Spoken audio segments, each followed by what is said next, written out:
Welcome everyone. This is the More Australia podcast and my name is Tim Cheong. I'm a director in the Taxation Advisory Division of More Australia Victoria. And today we're talking all things capital raising, and joining me is Corporate Finance Director, Chair of the National Corporate Finance Committee, Benjamin Yeo. Ben, how are you? Yeah, very well, thanks, Tim. So we've got a very interesting topic for everyone here today. We might go straight into it. And the first question I've got for you today, Ben, is at what stage of the business life cycle should you look to raise capital from external investors? All right, very good question, Tim. And I think firstly, what we need to understand is, the business life cycle and really where businesses sit in that life cycle and when you should look to go and raise funds. And the standard business life cycle is 6 stages, from startup through to sort of a youth stage, a high growth stage, a mature growth stage, and then moving into sort of more of a stable and a decline. And the best stages really are that high growth and that mature growth stages. So that's sort of stage 3 and stage 4. And the rationale why businesses should go and look for capital really should be around that sort of to fund rapid growth, CapEx expansion. And then in the later stages, it's really around sort of de-risking or de-leveraging the business owner or the shareholders out of the business. So that's really, a stage where most businesses should look at going and raising capital. Obviously, there's going and raising debt as well, which sort of can come down at an earlier stage, but that does increase the risk for the shareholders in the business as well. So lots of reasons and rationales as to why businesses should go and look for funds, but that's the main stage of the standard business life cycle. Fantastic. And Ben, I guess with different types of business life cycles, there's also different types of investors. What are they? Yeah, correct. Well, there's, it runs through the mix of sort of your business owner, so the actual founder of the business and using themselves to fund the business and the assets that they've built over their career. Then you move into what we call the triple Fs, or the friends, family and fools. They're obviously your close immediate network, ones that back you as an individual and are happy to throw some capital behind you in that sense. And then you move on to sort of the government funding, and that's you're looking through grants and other sort of benefits, and I guess where you work, Tim, on that sort of R&D front as well, and the taxation benefits you can get through some of the government support out there. And then you move into, I guess, what's commonly understood as the main area of capital, which is your third-party investors. So, the likes of broking firms, wealth managers, those sort of parties out there, and institutional grade investors. And then you move into sort of the banks, and finally sort of other corporates or competitors in the market that may be bigger than you, that may want to invest in a earlier stage business because it may be a bolt-on acquisition for further down the path, or many other reasons as to why a synergistic business can invest in your business. Brilliant. And what are these investors looking for when they want to invest, Ben? Well, look, unless they're ethical investors, mainly they're looking for a return on their investment with a multiple. So, going back to those categories of investors that we mentioned before, yourself, you're looking for success and wealth as a business owner, and the triple Fs, they're looking to back you and your success, and obviously gain some wealth through that success as well. Governments, all they're looking for is good news stories, something that they can take to an election, say that they've done this and they've supported certain businesses. Your third-party investors, purely wealth focused, so multiple return on their investment. Banks are looking for profits, and then corporates, as I mentioned before, are looking for solutions that another person can solve, fast track expansion into another area, or a solution to a problem that they otherwise don't have the means to be able to solve. Fantastic. And I guess, Ben, some of that also kind of dovetails into, particularly for early stage companies, using some of these tax concessions that you mentioned before, particularly for R&D. So one of the ones that's out there at the moment is the ESIC concession. Very good for investors, part of the government's innovation agenda. And that's something where potentially there's 2 different legs to it. You can get a 20% tax offset up to the value of $200,000. And the big ticket item is obviously the CGT-free exit that potentially happens between 12 months and 10 years. So great for that startup area. But as you said, lots of different kind of drivers for each of those different investors at different stages. No, definitely, Tim. And certainly with some of that earlier stage, some of those earlier stage businesses, that's really where they can take advantage of some of those, government support packages that are out there. Yeah, fantastic.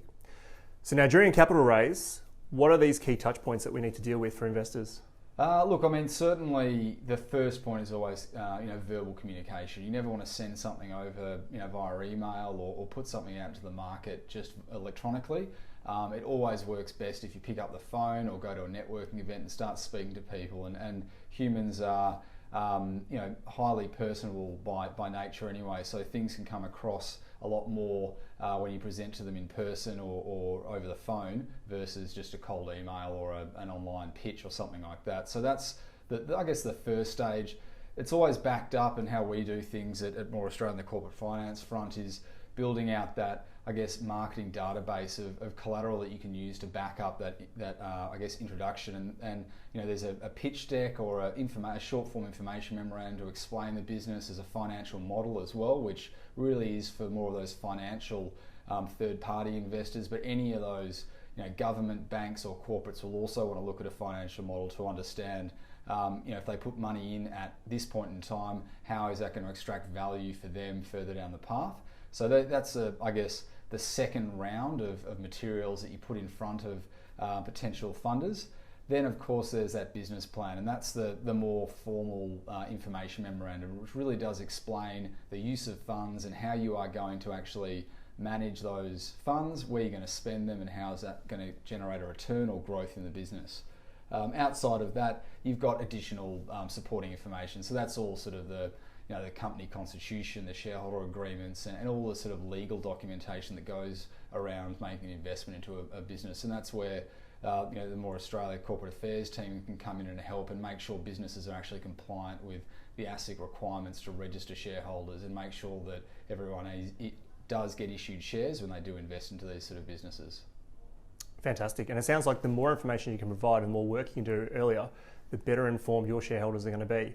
So that begs the question, how long does it actually take to raise private capital?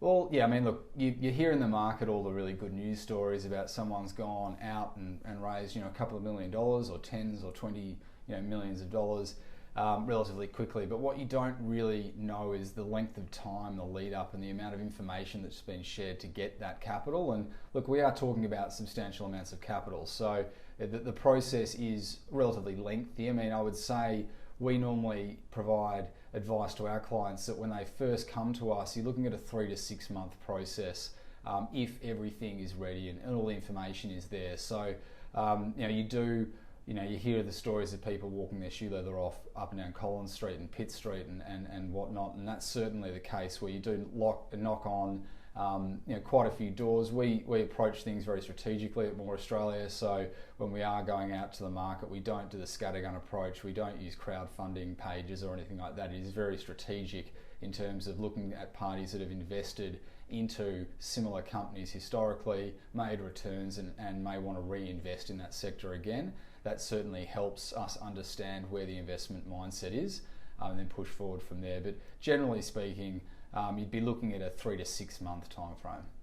Fantastic. So I guess from a business perspective though, there are obviously key risks that will arise as part of taking on private capital.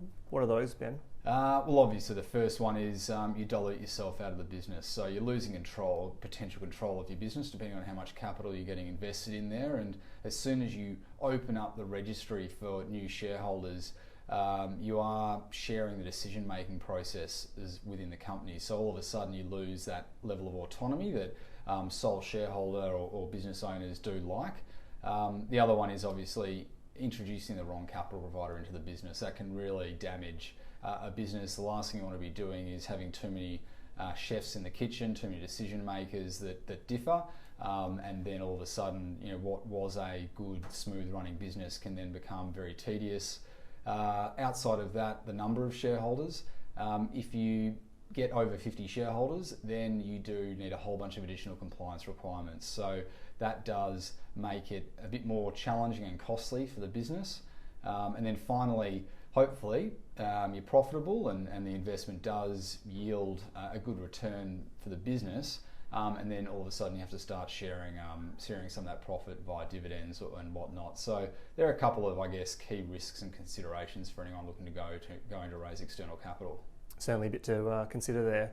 Final question for you today, Ben. How can the More Australia Corporate Finance team assist in your capital raising requirements? Yeah, no, great question, Tim. So, the way we engage with our I guess, capital raising clients or clients that are looking for capital raising is, as I said before, really doing a good analysis of the business, working out exactly what the business is looking for. A key part of any capital raise is being able to adequately explain the use of the capital that you're looking to raise. So that's certainly the first point that we look at. Then we build out the marketing material off the back of that. If the company's got a pitch deck, we'll review it.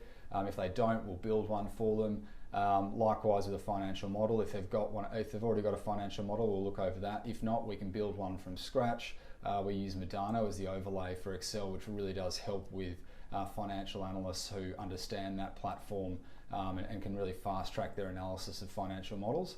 And then we go and do a strategic search, as I touched on before. So that is really looking through all the data sources that we've got of investors that have invested in the sector over the last 12 to 24 months, and then collate a list of parties that will go out. We get the client's permission to reach out to those parties, and then we go on the formal marketing, which is picking up the phone, speaking to each of them, and then following them up with some of that marketing collateral as well, and then run the whole process, including managing the capital raising side of things with the legal agreements. We engage with third-party lawyers to knock up the various agreements that are required, and then we work with our corporate affairs team to ensure that everything is compliant on the asset component. So it's really from the get-go all the way to completion.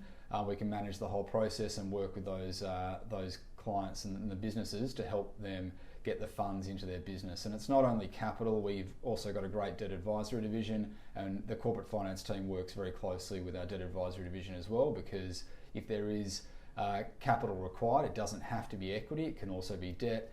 And then also working with the tax team, Tim, and you know very well that the grants that are available out there.